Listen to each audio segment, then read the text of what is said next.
guys, Prowl 1701 here, and today we're going to be talking about the Daemons, the Omnibus version. Yes, I did manage to get all the way through it. It did pick up a little toward the end before it went back down again.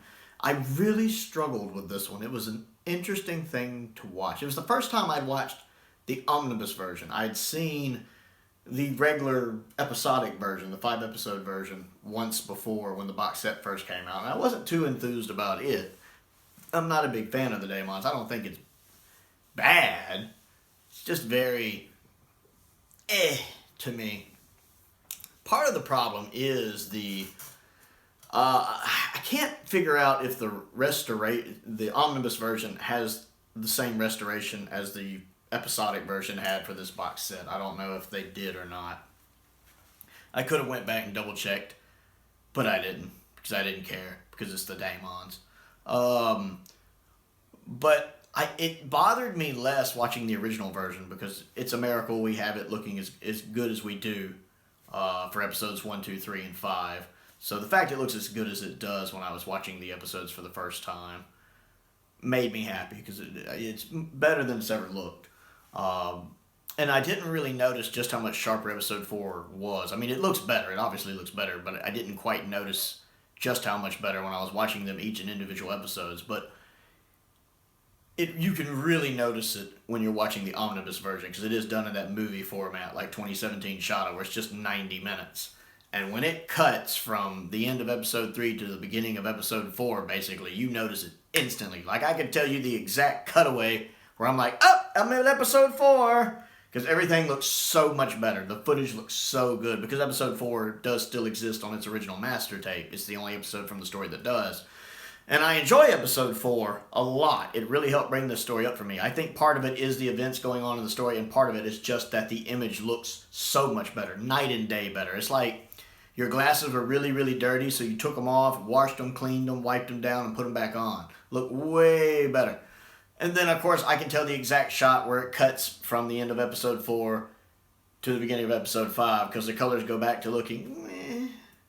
And I'm not sure if the Omnibus version is the same restoration, just re-edited into the original Omnibus format, or if they didn't bother to touch it up like they did the episodic ones. I'm not 100% certain there.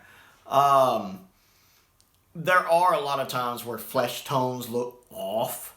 They're spotty. You can kind of see, I know at the end of episode 5, right toward the end when they're standing in a group with the woman who's the good witch, you can see where the black and white's kind of bleeding through. One of the issues like Mind of Evil has sometimes, where the black and white's kind of bleeding through on her forehead and her hands. The colors look more washed out, you notice, especially when you're going from episode 4 to episode 5. It looks a little more faded, not as saturated, the colors don't pop as much. For me, the biggest thing is the Master's red outfit is where his ceremonial robe or whatever it is he's wearing. In episode 4, it looks really nice, very regal. It's a beautiful shade of red. But then when you see it in the other episodes, the one that have been restored, it looks bright, like it's glowing. Like somebody took a red highlighter and wrote all over it. It stands out almost like the red is trying to blur into the black of his collar. It really is an eyesore in those other episodes, whereas in episode 4 it looks really, really sharp. So I have to admit the restoration process, and don't get me wrong, I'm not trying to complain because I get that it's way better than anything we had before.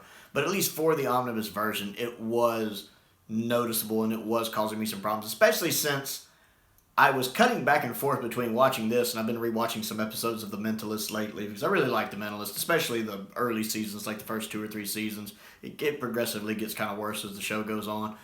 But, the footage from it, especially since I'm streaming, even though I own the DVD box set, I'm watching it on streaming because it just looks better. The picture looks better on as I'm streaming it. And it's on HBO Max. But as I'm watching The Mentalist, I'm going from this wonderful, beautiful picture, and then I take a break from it and I go back to the Daemons where the colors all look... Ooh.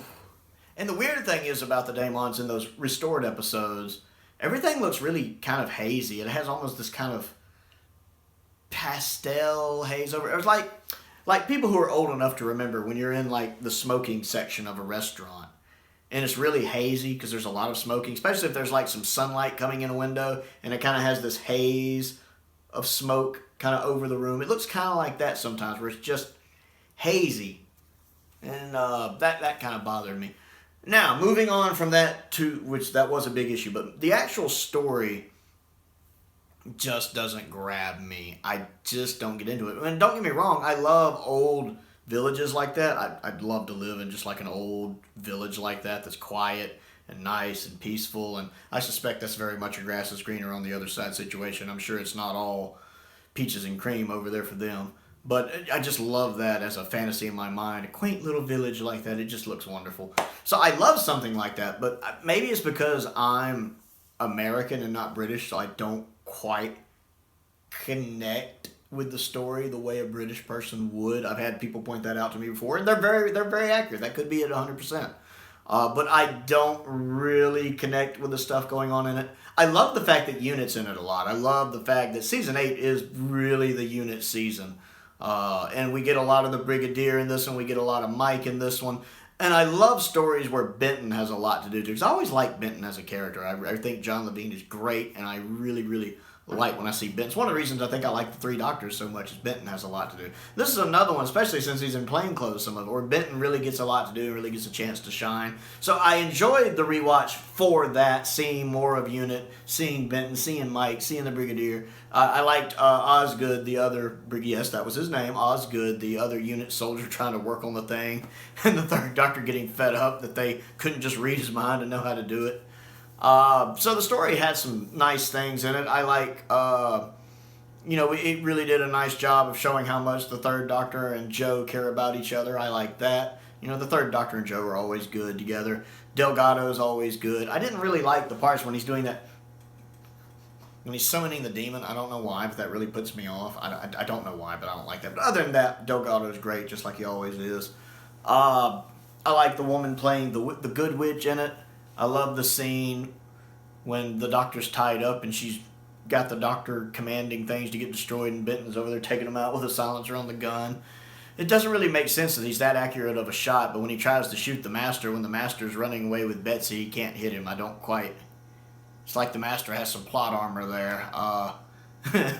Maybe it's because he's moving and it is a lot harder to hit a moving target, but he seemed like he wasn't that far away from it. So, but we're gonna let that go. It's a nitpick.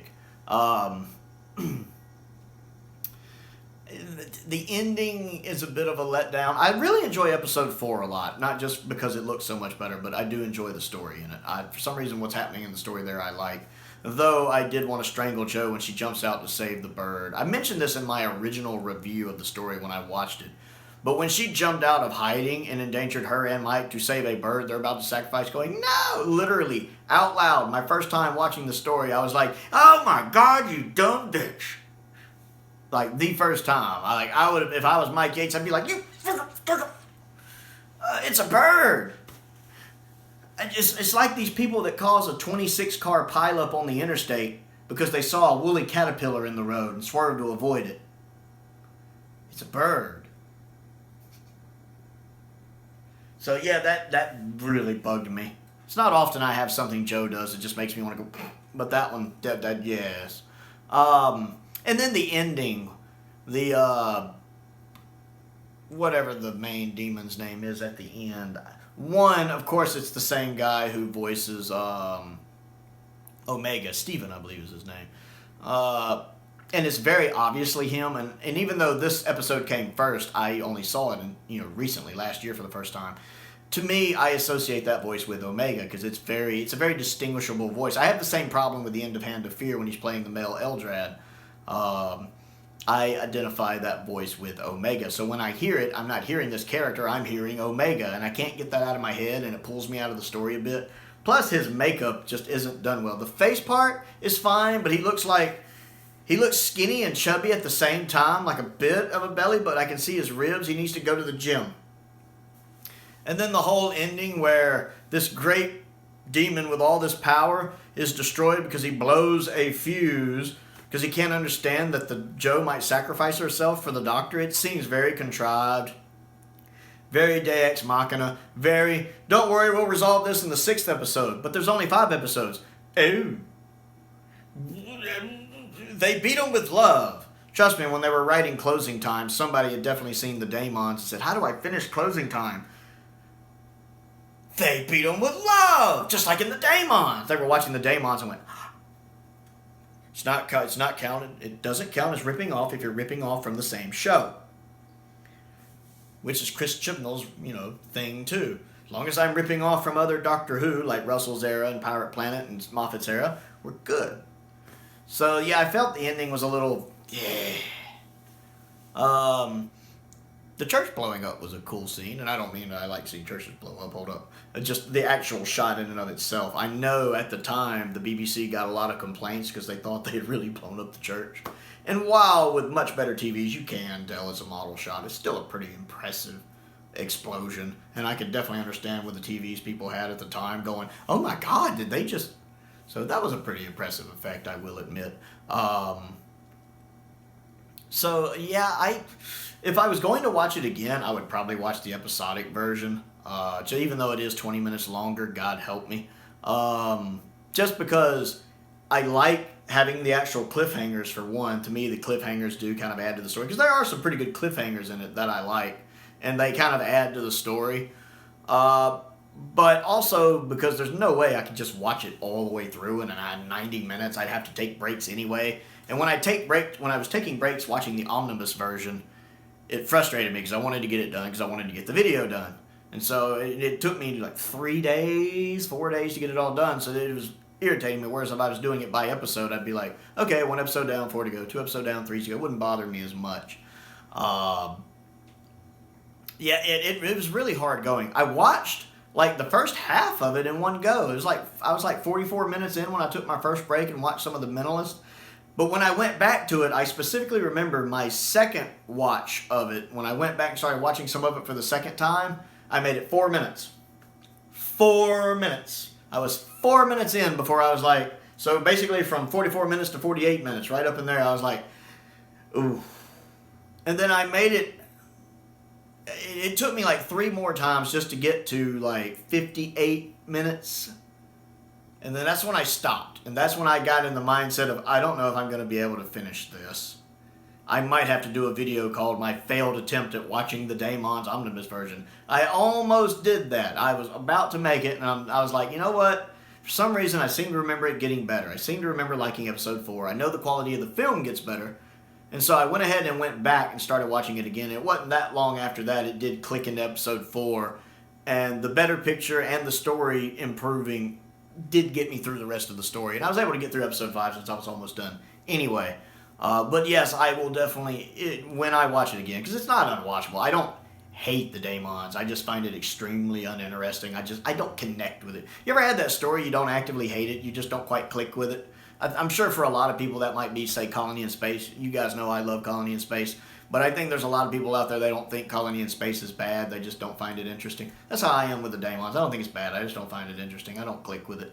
So I'm sure I'll go back and rewatch it sometime. It'll probably be a few years, but I'll rewatch it eventually. So that has been my thoughts on the Daemons, the Omnibus version. I would like to know what you think of this video and what you think of the Omnibus version of the Daemons and how it compares to the episodic version if you've seen both. So comment down below and let me know what you think. Other things to do: click the like button, click the subscribe button, click the bell for notifications so you never miss out on another video. I also have a Patreon. If you like what I do and would like to contribute to what I do, there is a link to my Patreon down in the description below. I would appreciate you checking that out. That gets you access to exclusive videos. I ranked the Doctors not long ago. I've ranked the Masters. I've got a couple exclusive reviews up. I did an exclusive review of me walking around outside, actually, one of my rare outside videos, of me talking about 3 bad Doctor Who stories that I think every modern Doctor Who fan should see. That is on there. You also get to vote in polls that will determine videos that are exclusive to Patreon and videos that go up on the channel. I want to give a special shout out to 2 of my patrons, the 5th Doctor and Stephen Crane. They're 2 of my top tier patrons. I really appreciate their support, just as I appreciate the support of all of my patrons and all of my subscribers and all of my viewers. I really appreciate y'all. Now, I had several people lately asking me about a P.O. box and if I had a P.O. box because they had wanted to send me some stuff. So I did secure a P.O. box recently, and my P.O. box is down in the description below as well. In case there's anything Doctor Who related or sci-fi related or just anything you think I might be interested in, and I need to get a hold of some Blake 7 stuff. That'd be really nice. Give that a viewing. check out my P.O. box and send that to me. I'll be glad to do an unboxing video about that. Anything I get from viewers, I will do an unboxing video on. And then probably a separate review on as well. I also have an Amazon wish list. There's a link to that down in the description below as well. Most importantly, though, thank you for watching.